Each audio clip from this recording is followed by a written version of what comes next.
그 이재명 후보가요. 그 가스라테프트 협약 발언을 한 바로 그날이죠. 아, 네. 예, 그날 그 윤석열 후보도 한일 관계에 대해서 아주 중요한 발언을 했습니다. 외신 기자들 앞에서요. 한일 간의 김대중 오부지 선언 2.0 시대를 열겠다라고 이렇게 했는데 네. 근데 이 역시 김대중 오부지 선언이 도대체 뭔지 이거 잘 모르는 사람들이 많습니다. 교수님께서 좀 설명 좀 해주셔야 될 것 같습니다. 예. 예. 김대중 오부치 선언은 뭐 새로운 한일 파트너십 선언이라고도 합니다. 1998년이었고요.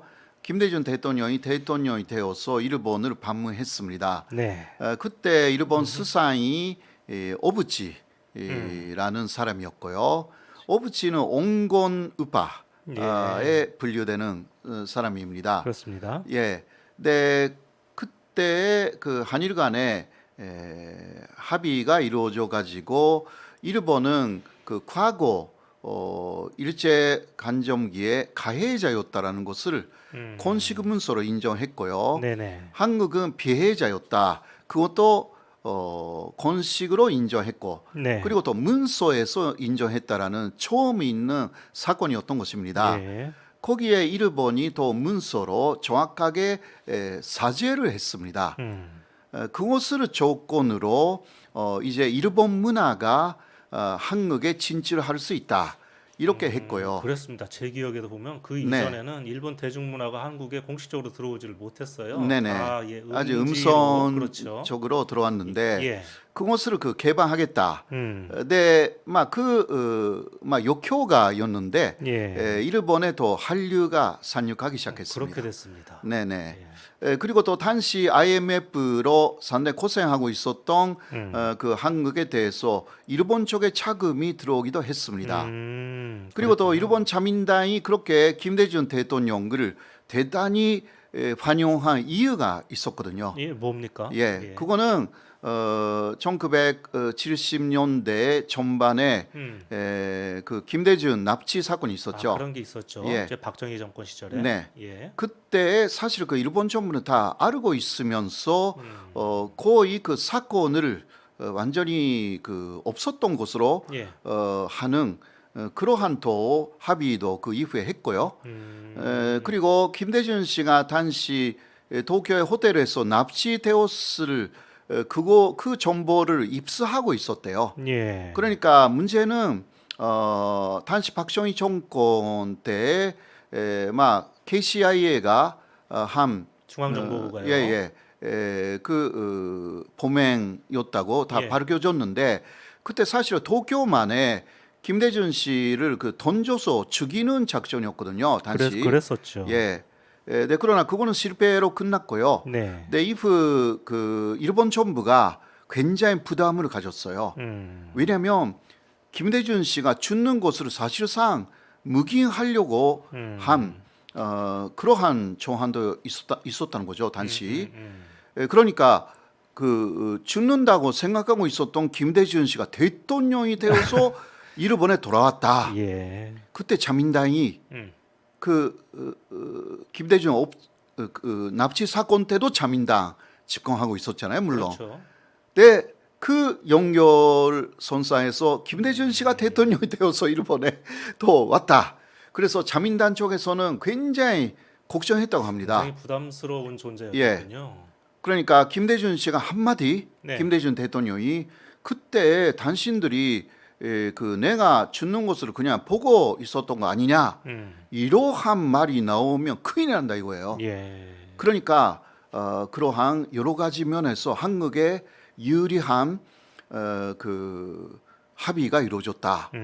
이게 뒤쪽에 있는 이야기고요. 예. 뒤에서 하는 이야기인데 거의 사실로 생각하시면 될 것 같습니다. 예. 이게 김대중 오부치 한일 파트너십 선언의 전체라고 할 수가 있는데요. 그럼요. 어쨌든 간에 그 윤석열 후보는 한일 관계를 다시 그때처럼 이제 사이 좋게 잘 해나가자 하는 그런 네네. 얘기잖아요. 그렇죠. 근데 이제 이 윤 후보가요. 이렇게 얘기를 또 했습니다. 과거사 문제 그리고 경제 협력, 안보 협력 의제를 망라한 제가 볼 때는 이제 과거사 문제라고 하면 이제 그 위안부 그리고 네네. 강제징용 문제 그리고 경제협력은 수출 규제 문제 그렇죠. 그리고 안보 협력은 지소미아 같은 그런 네, 문제인 네. 것 같은데 이 모든 의제를 이렇게 망라한 포괄적 해법을 모색해서 제2의 김대중 오부치 선언을 이끌겠다라고 하는 건데 이 포괄적 해법이라는 게 저는 좀 걸리는데요. 이게 어감은 네. 좋지만 과연 어떤 식으로 협상을 하겠다는 건가요? 그러니까 구체성이 좀 없고요. 네, 그러니까 김대중 오부치 선언이 가능했던 이유는 네. 일본이 100% 양보를 한 거죠, 당시. 아까 그 교수님 말씀 듣고 보니까 네. 정말 그랬던 것 같습니다. 사과도 하고 뭐 그러니까요. 예, 가해자였다는 다 것도 인정하고 인정하고 예, 1965년에 한일 협정을 맺었을 때 일본은 끝내 사과, 사죄를 하지 않았습니다. 예, 그러나 역사상 처음으로 김대중 오부치 선언을 통해서 일본의 사죄라는 것이 공식화, 문서화되었다라는 네, 그러한 굉장히 중요한 의미가 있었어요. 예, 그러한 것을 하려고 하면 일본의 사실상 일반적인 양보, 현재까지 이 위안부 문제라든가 기타 문제에서 일본이 사실상 잘못됐다라는 예, 이야기를 해야만이 오부치 김대중 제2 선언이 가능한 거거든요. 그렇습니다. 그렇지 않습니까? 예, 예, 그렇지 않으면 음, 어떤 선언을 이끌어내겠다라는 이야기인지 구체성이 좀 교류하고 있고요. 예, 그리고 또 패키지로 해가지고 음. 해결을 한다라는 것도 그 패키지로 해서 해결한다는 게 이게 서로 이제 어떤 하나는 양보하고 하나는 우리가 이제 취하고 하는 그런 식으로 주고받기 거래를 하겠다는 얘기잖아요. 이것은 그 조정이라는 방식인데요. 네, 외교적으로 말하면 그때는 내가 갖고 싶은 것은 갖고 네, 그 대신 내가 이것을 가졌기 때문에 음. 당신이 이것을 가져라. 예, 이렇게 기브앤테이크이거든요. 예, 예. 그런데 한일 관계 지금 모든 것은 기브앤테이크 아닙니다. 뭐 하나하나가 다 중요한 네, 그런 하나하나가 사안이니까요. 사실상 한국 쪽에서도요. 예. 하나 양보하면 정권이 무너지는 수준이기 때문에 그 국민들의 감정이 또 그렇게 되어 있어가지고요. 네, 이게 그런 식으로 패키지로 한다라는 것 자체가 지금 외교적으로는 좀 맞는 정책이라고 좀 보기는 어렵고요. 예, 그러니까 칸론에 들어가면 하나하나 예, 이게 사실상 법적으로 누가 맞는지 지금 법적인 이야기를 쭉 하고 있잖아요. 그렇습니다. 일본이 국제 조약을 한국에 오겼다고 말하고 네네, 그러나 그리고 국제적인 약속을 한국만 오겼다라고 말하고 거기에 대해서 그러나 일본이 국제적인 약속을 어긴 게 굉장히 많거든요. 예, 이쪽은 말을 안 하고 있는 것뿐이에요. 네, 이러한 부분들에 대한 그 구체적인 이야기를 하지 않고 그런 식으로 말하고 뭔가 잘 모르는 사람이 한일 관계가 개선 된다고 하니까 예. 이게 좋겠네. 그런 식으로 그냥 분위기상 그렇게 만든다라는 예. 것은 저로서는 이거는 외교 정책으로 말하고 있는 것이 아니라 예, 저도 말할 수가 있고요. 한일 관계는 개선해야 된다. 예. 그거랑 같은 이야기예요. 저도 말할 수 있죠. 그렇죠. 예. 그러니까 구체성이 그렇습니다. 중요하다라는 예, 이야기. 그러니까 이것은 국민들을요 예, 바보로 보고 있다라는 데서 나오는 이야기로밖에 저는 들리지 않습니다. 정말요?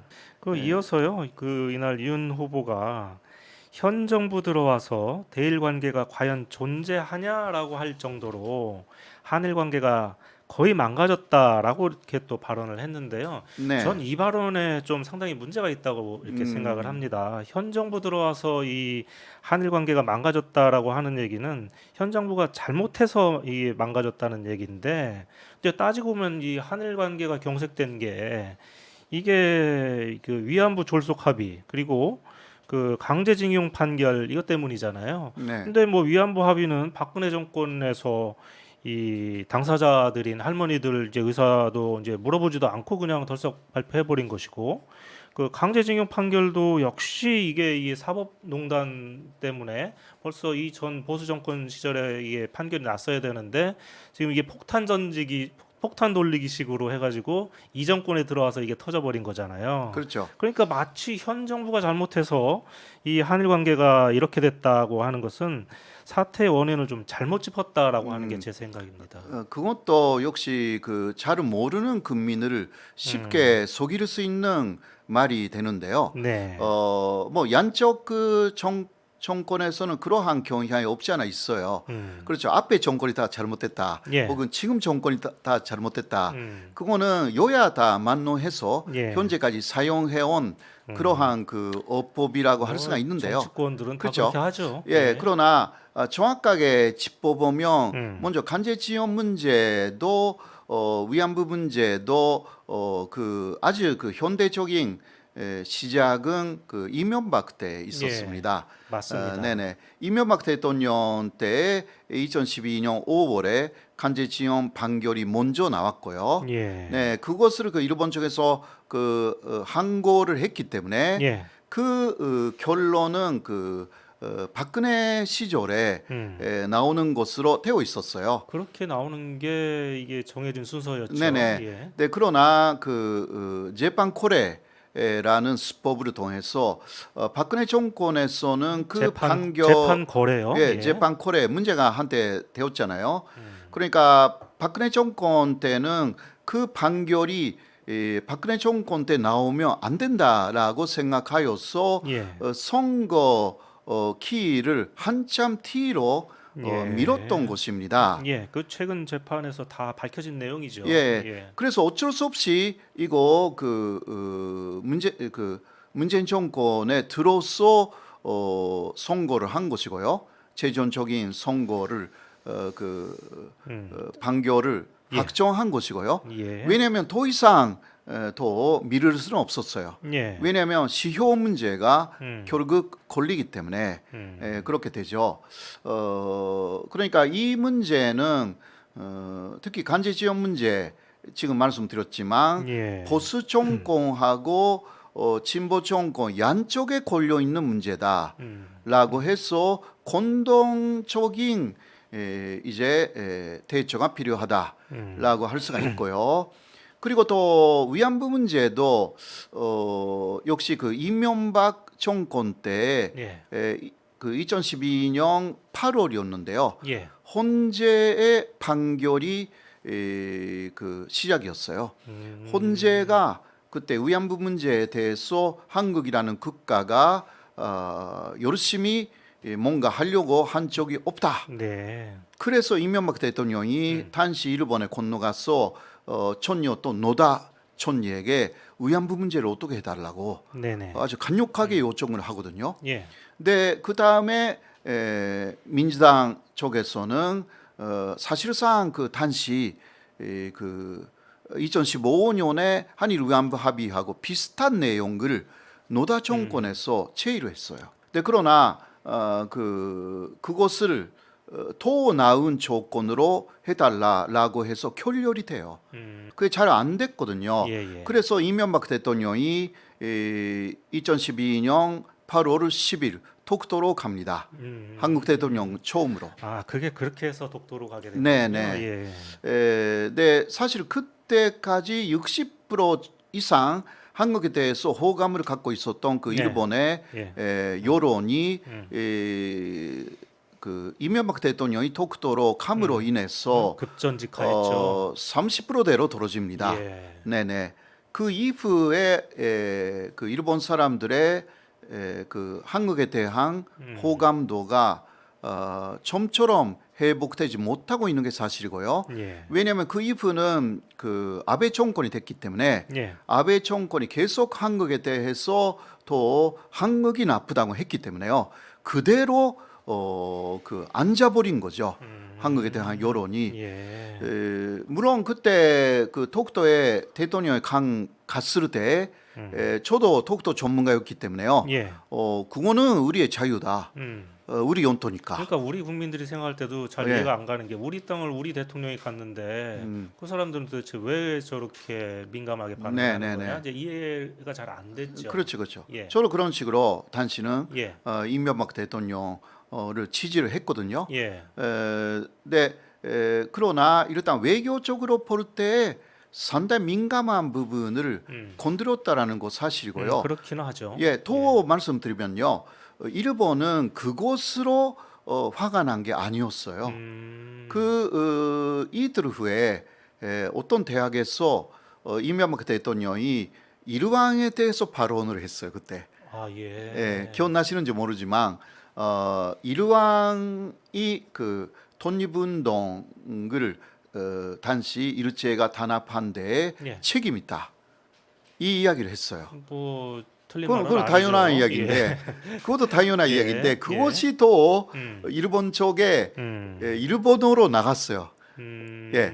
네, 그러니까 그게 역시 그 전체적인 내용이 나가는 것이 아니라 예. 아주 자르막하게 거기만 잘라가지고. 자르막하게 나갔어요. 아 예, 그랬겠죠. 그때 일본의 극우파들이 예. 그러니까 일왕에 대한 음. 비판은 그 사람들은 그 신에 대한 비판하고 똑같으니까 아니 뭐 인간 선언을 했는데 그 사람들은 아직도 신이라고 생각을 하는 그러니까 것 같습니다. 예. 그것 때문에 독도라기보다 그것 때문에 도쿄에 있는 그 일본 한국 대사관 앞에 집결을 해요. 네네. 엄청난 극우파 예. 그리고 야쿠자 같은 사람들이 그때 예, 그게 한일 관계가 악화된 또 하나의 예. 큰 요인이었습니다. 그런 또 뒷얘기가 있었군요. 네, 네. 예. 거기다가요, 그 윤석열 후보가요, 일본의 책임은 얘기하지 않은 거, 그리고 이 문재인 정권만 비판한 것도 이것 좀 문제라고 생각하는데요. 이건 일본만 좋아할 발언인 것 같습니다. 가령 왜 그러냐면 위안부 합의는 이 일본이 한국의 이 보수 정권하고 이렇게 얼렁뚱땅 대충 어떻게 해결해 버리려다가 저렇게 사단이 난 거고요. 또 강제징용 판결도 기업의 문제를 일본 정부가 이렇게 가로막고 나서서 사태가 커진 그런 측면도 있는 거 아닙니까? 그러니까 이게 일본만 좋아할 발언이다라고 생각을 해서 저는 이것도 상당히 큰 문제가 있다라고 그렇죠. 생각을 그러니까 합니다. 균형 있는 예. 그 발언을 해야 되는데요. 네. 사실 인기를 얻으려고 할 때는 그 어느 쪽인가를 상당히 공격하면서 자신의 그 세를 만들어 나가는 방법이 있잖아요. 예. 뭐 양쪽 여야 만능하여서 그러한 방법을 쓰고 있기는 하지만 네. 뭐 제가 일본 전문가이기 때문에 네. 거슬리는 게 좀 없지 않아 있습니다. 네. 하나만 더 얘기하면은요. 네. 자꾸 이 한일이 미래를 향해서 협력하면 된다라는 식으로 이렇게 얘기를 하는데, 근데 이제 미래지향 쪽이라는 말이 언뜻 들으면 이제 좋은 말인 거는 같지만 한편으로 생각하면 이제 과거는 더 이상 묻지 말고 이제 앞으로의 일만 생각하자, 그냥 지나가자 이런 얘기가 되잖아요. 그거는 정확하게 말하면 일본에서 나온 이야기고요. 네. 그러니까 특히 일본 정권이나 일본 우파들이 싫어하는 것은 과거의 문제를 예. 말하는 것을 그 사람들이 굉장히 싫어하기 그러니까 때문에 우리가 싸우다가도 네. 어떤 사람하고 이제 상대 이렇게 서로가 이제 싸우다가도 불리해지면 옛날 일은 특히 가해자가 네네. 옛날에는 생각하지 말고 이제 앞으로만 이제 생각합시다. 앞으로의 일만 생각합시다. 뭐 이렇게 얘기하잖아요. 뭐 이렇게 얘기하는 거가 똑같은 것 같고. 예, 그러니까 그거는 정확하게 일본 논리입니다. 네. 일본이 만들어낸 말 중 하나가 미래지향적라는 예. 말도 일본이 만든 것입니다. 그 전에는 없었습니까? 예, 이런 말이? 없었어요. 아, 그렇습니까? 그것은 그러니까 과거는 일단 덮어놓고 예. 미래만 보자. 이게 한일 관계 해법이다. 이게 일본의 주장이에요. 그것은 그러니까 그런데 과거는 물론 다 천사해 버렸으면 문제가 없는데 천사 못했던 문제들이 많잖아요. 그거는 극과 대극과의 문제라기보다 이게 인권 문제다라는 부분이에요. 네. 인권 문제는 당사자가 진짜 납득할 때까지 남는 것입니다. 예. 근데 그런 것을 극과 대극과가 다 끝났으니까 다 끝났다는 식의 그러니까 미래지향적으로 간다라고 네. 하면 또 국민들의 조항을 상당히 많이 받을 수가 있습니다. 예. 몇 번이나 말하지만 일본은 그 한국이나 중국의 이러한 인권 문제, 일본에 대한 인권 문제, 예. 그것이 나오지 않도록 계속 그것을 막으려고 논리적으로 작업을 꽤 많이 해왔어요. 예. 그 논리적인 것이 한국에도 굉장히 많이 유입되었습니다. 근데 미래의 제한적 그건 맞습니다. 그러나 과거를 전상하면서 미래의 제한적 이렇게 가야 되는데요. 안 그러면 한계가 옵니다. 예, 저는 그렇게 보는 예, 거죠. 그러니까 과거를 묻어두고서 그냥 미래만 생각하자 하고 뭐 이렇게 얘기하는 것은 사실 사상 누각인 것 같고요. 그거는 이제 박근혜 정권 때 맺었던 위안부 합의나 마찬가지 그걸 볼 네네. 때도 우리가 충분히 알 수 있는 것 같은데 그런 것을 마치 다시 하자고 할 것 같아가지고 아주 저는 좀 불안한 그런 생각이 듭니다. 네.